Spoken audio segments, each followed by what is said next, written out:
আসসালামু আলাইকুম প্রিয় শিক্ষার্থীরা, আমরা এই পর্বে কথা বলবো তোমাদের বইয়ের দশম অধ্যায়ের অনুশীলনীর যে সৃজনশীল প্রশ্নসমূহ রয়েছে এর মধ্যে থেকে 3 নাম্বার যে সৃজনশীল প্রশ্নটা রয়েছে আমরা সেই প্রশ্ন নিয়ে এবার কথা বলবো। তো তাহলে চলো আমরা উদ্দীপক নিয়ে আলোচনা করি এবং সেখান থেকে ক খ গ ঘ এর অ্যান্সার করার চেষ্টা করি। তো এখানে ফার্স্টে বলতেছে, দেখো প্রশ্নে যে পর্যায় সারণীর গ্রুপ 16 এর একটি মৌল বায়ুতে পড়ালে একটি অক্সাইড এ পাওয়া যায়। তাহলে গ্রুপ 16 এর মৌলকে অক্সিজেন, সালফার এরা, এবং এখানে আলটিমেটলি সালফারের কথা বলা হয়েছে কারণ দেখো প্রশ্নের মধ্যে কিন্তু অক্সাইড মেনশন করেছে। সো অক্সিজেন তো নিজের সাথে নিজে বিক্রিয়া করে অক্সাইড তৈরি করবে না, তার মানে এখানে অবশ্যই সালফার এবং অক্সিজেন বিক্রিয়া করে সালফার ডাইঅক্সাইড বা সালফার ট্রাইঅক্সাইড এরকম কোনো একটা কিছু এই প্রশ্নে বোঝাতে চাচ্ছে। আচ্ছা, অক্সাইডটি ঝাঁঝালো গন্ধযুক্ত এবং অত্যন্ত বিষাক্ত গ্যাস। তো এই যে ঝাঁঝালো গন্ধযুক্ত এবং অত্যন্ত বিষাক্ত বলতে আলটিমেটলি সালফার ডাইঅক্সাইডের কথাই এখানে মেনশন করা হচ্ছে।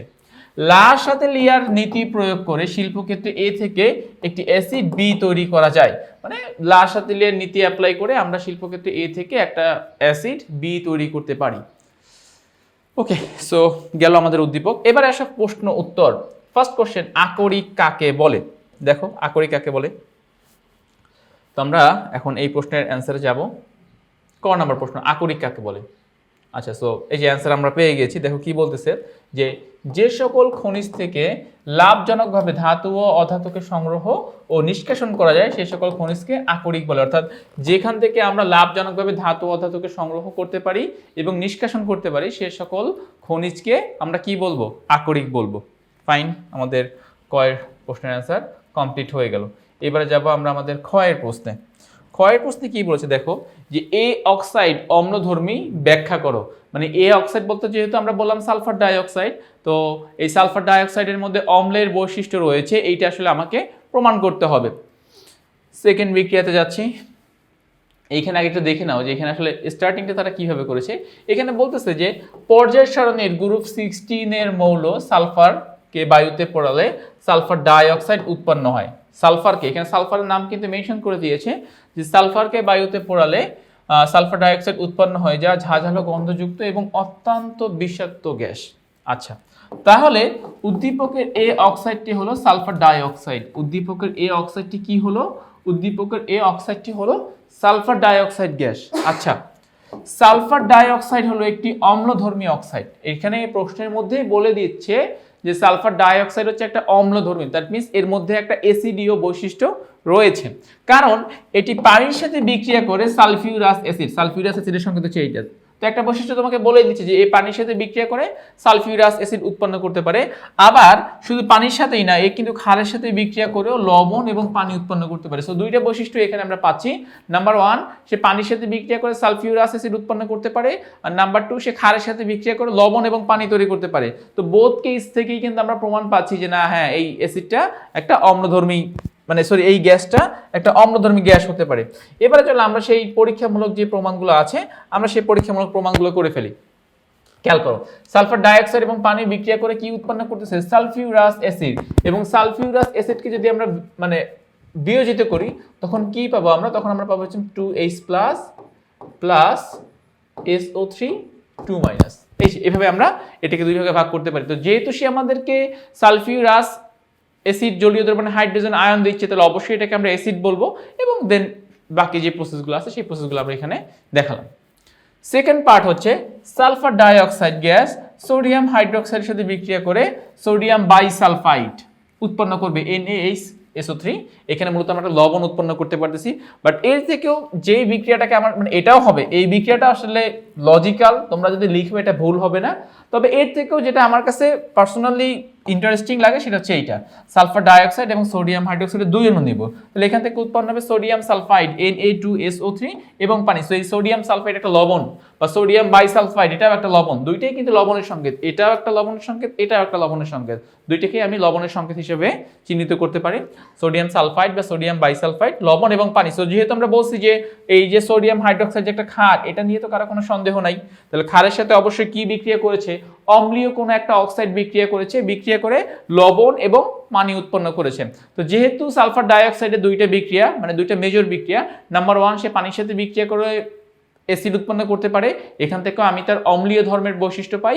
আবার সেকেন্ড যেই বিক্রিয়াটাকে আমরা নিচে ফোকাস করেছি যে সালফার ডাইঅক্সাইড এবং সোডিয়াম হাইড্রোক্সাইড বিক্রিয়া করে সোডিয়াম সালফাইড লবণ এবং পানি, তো অ্যাসিড এবং ক্ষার বিক্রিয়া করে লবণ পানি তৈরি করে।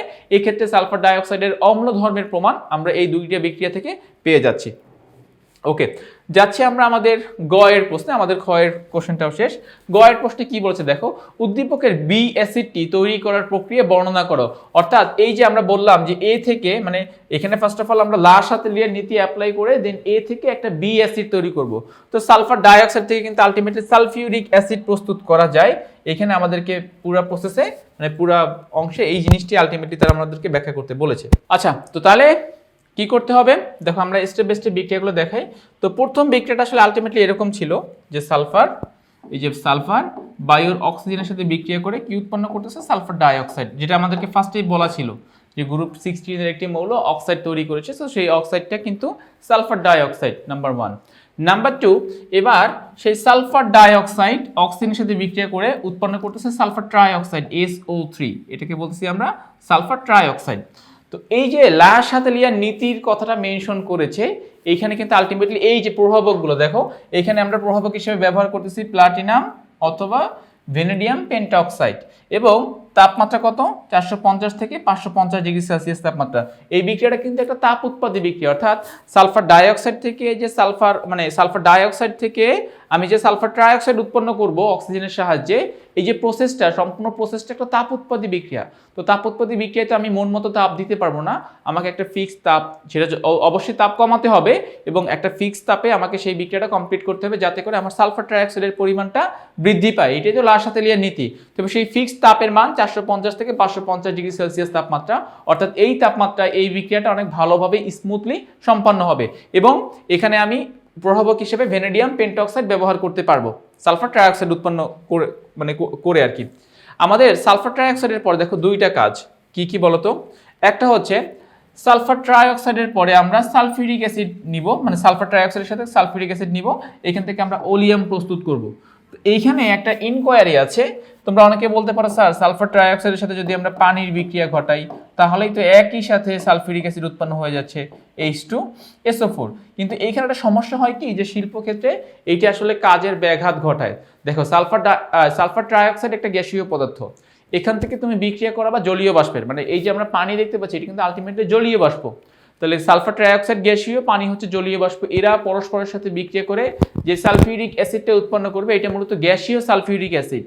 তো গ্যাসীয় সালফিউরিক অ্যাসিডটা আসলে শিল্পক্ষেত্রে কাজের ব্যাঘাত ঘটায়, যারা ওয়ার্কার থাকে তাদের নাকে চোখে মুখে চলে যেতে পারে, একটা অস্বস্তিকর অবস্থা সেখানে তৈরি হতে পারে।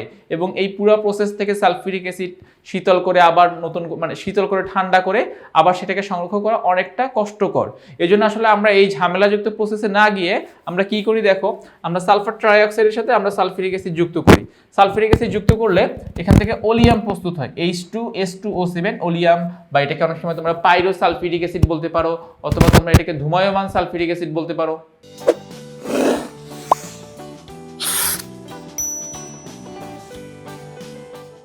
তো এই যে আমরা এটাকে ডিফারেন্ট নামে ডাকতেছি, ওলিয়াম বলো, পাইরো সালফিউরিক অ্যাসিড বলো, ধূমায়মান সালফিউরিক অ্যাসিড বলো, যাই হোক না কেন, এবারে সেই ওলিয়ামের সাথে আমরা যুক্ত করতেছি পানি, H2O পানি। তাহলে ওলিয়াম আর পানি মিলে আমাকে সালফিউরিক অ্যাসিড তৈরি করে দিবে কত অণু বলো তো, 2 অণু। তো আমি এখানে ইনভেস্ট করছি কয় অণু, 1 অণু, আর এখানে পাচ্ছি কয় অণু, 2 অণু। তাহলে এইটাই হচ্ছে আমার লাভ, যে আমি 1 অণু সালফিউরিক অ্যাসিড ইনভেস্ট করে আমি টোটাল প্রোডাক্ট পাচ্ছি 2 অণু। তো তুমি যদি এভাবে 10 অণু ইনভেস্ট করো তাহলে তুমি 20 অণু সালফিউরিক অ্যাসিড পাবা, তুমি যদি 40 করো তাহলে 80 পাবা, অর্থাৎ যা এখানে প্রোডাক্ট দেওয়া হবে তার ডাবল সালফিউরিক অ্যাসিড আমরা এখান থেকে উৎপন্ন করতে পারবো। তো এই জিনিসটাই কিন্তু এখানে বোঝানো হয়েছে। তো মূল প্রসেসটা আমরা বুঝতে পেরেছি, এইটাই হচ্ছে আমার সেই বি অ্যাসিড সালফিউরিক অ্যাসিড, যেটা আমাকে প্রশ্ন তৈরি করতে বলা হয়েছিল। আর লাস্ট সাথে নীতি মূলত এইটা, এই যে আমরা যে সালফার ডাইঅক্সাইড থেকে যে সালফার ট্রাইঅক্সাইড প্রস্তুত করলাম, এইটা মূলত আমাদের এখানে লাস্ট সাথে নীতি আমাদের অ্যাপ্লাই করা হয়েছে। অতএব আমাদের প্রশ্নের যেই ধরনটি ছিল যে উদ্দীপকের বি অ্যাসিডটি তৈরি করার প্রক্রিয়া বর্ণনা করো, আমরা কিন্তু এই যে লাস্ট সাতালিয়ার নীতিও অ্যাপ্লাই করেছি, আর শিল্পক্ষেত্রে এ থেকে একটি অ্যাসিড বি তৈরি করেছে সেটাও করেছে। সো মূলত দুইটা স্টেপ এখানে ফলো করা হয়েছে। লাস্ট সাতালিয়ার নীতি থেকে আমরা সালফার ডাইঅক্সাইড থেকে সালফার ট্রাইঅক্সাইড উৎপন্ন করেছি, লাস্ট অ্যাসিডের নীতি এখানে অ্যাপ্লাই করেছি এবং সালফার ট্রাইঅক্সাইড থেকে গিয়েছি আমরা ওলিয়ামে, ওলিয়াম থেকে আমরা গিয়েছি সালফিউরিক অ্যাসিডে। তো এটাই মূলত গ এর প্রশ্নের অ্যান্সার। শেষ আমাদের। যাচ্ছি ঘ এর প্রশ্নে, বলতেছে উদ্দীপকের বি অ্যাসিডটির গাঢ়ত্বের উপর জারণ ধর্ম নির্ভর করে যুক্তি দ্বারা প্রমাণ করো। গাঢ়ত্ব বলতে বোঝানো হয় যে পরিমাণ, আমরা বলি না গাঢ় সালফিউরিক অ্যাসিড, লঘু সালফিউরিক অ্যাসিড, মানে কি যেই সালফিউরিক অ্যাসিডে সালফিউরিক অ্যাসিডের থেকে পানির পরিমাণটা বেশি সেটা হচ্ছে লঘু সালফিউরিক অ্যাসিড, আর যেই সালফিউরিক অ্যাসিডে পানির থেকে সালফিউরিক অ্যাসিডের পরিমাণটা বেশি সেটা হচ্ছে গাঢ় সালফিউরিক অ্যাসিড। মূলত পানি এইখানে অবশ্যই আমার লাগবে, কেননা পানি ব্যতীত সালফিউরিক অ্যাসিড অ্যাকোয়া সলিউশন হবে না। আর তোমরা জানো যে অ্যাকোয়া সলিউশন না হলে সে তোমাকে প্রোটনও দিতে পারবে না, অর্থাৎ অ্যাসিড যে সালফিউরিক অ্যাসিড যে একটা অ্যাসিড এই ধর্মের বা এটার বৈশিষ্ট্যই সে প্রকাশ করতে পারবে না উইদাউট মিক্সিং, পানি মিক্সিং করা ব্যতীত আর কি। আচ্ছা, তো দেখো উদ্দীপকের বি অ্যাসিডটির গাঢ়ত্বের উপর, এবার আসলে আমরা আমাদের ঘ এর প্রশ্নে যাব। আচ্ছা, সো ফার্স্টে যেটা বলতেছে দেখো, এই যে আমাদেরকে এখানে অনেক কিছুই বলতেছে।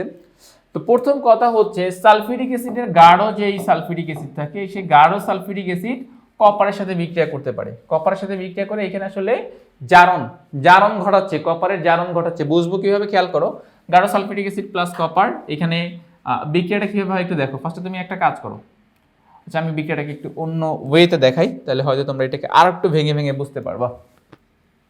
এই যে এভাবে চিন্তা করতে পারো, কপার প্লাস H2SO4 গাঢ় সালফিউরিক অ্যাসিড, আমি এখানে গাঢ় লিখে দিই।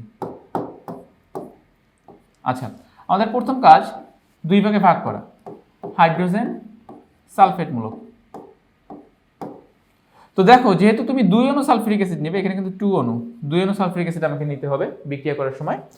তো যদি আমি 2 অণু নেই তাহলে আমার সালফেট মূলক কয়টা? 2টা। সো এই কপার একটা সালফেট মূলকের সাথে গিয়ে উৎপন্ন করবে copper sulphate, CuSO4, copper sulphate তৈরি হয়ে গেল।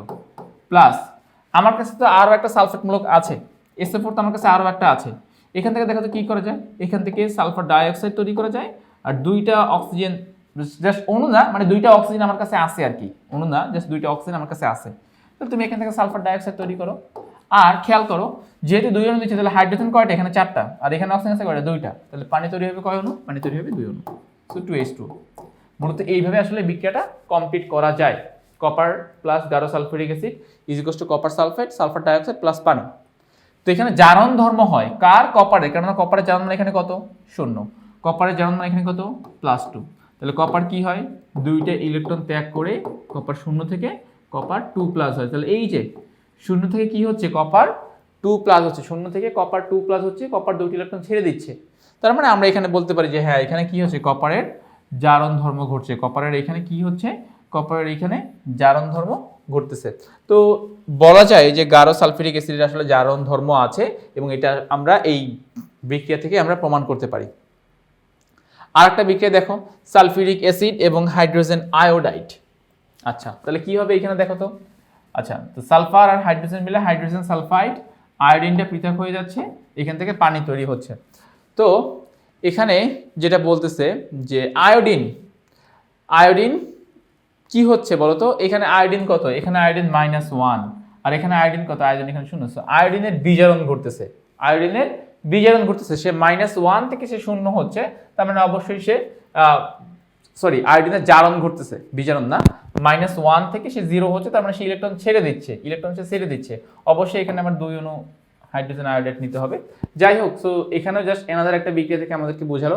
3 নম্বরে বলতেছে দেখো যে উত্তপ্ত ও গাঢ় সালফিউরিক অ্যাসিড কার্বনকে জারিত করে কার্বন ডাইঅক্সাইডে পরিণত করে। তো সবগুলোর প্রসেসের সাথে দেখো সালফিউরিক অ্যাসিড জড়িত, তার মানে সালফিউরিক অ্যাসিড কি করতে পারে? অন্যকে জারিত করতে পারে, অন্যকে জারণ করার ক্ষমতা সে রাখে। কার্বন দেখো এখানে 0, কার্বনের জারণ মানে এখানে +4, তাহলে 0 থেকে সে কি +4 হয়েছে না?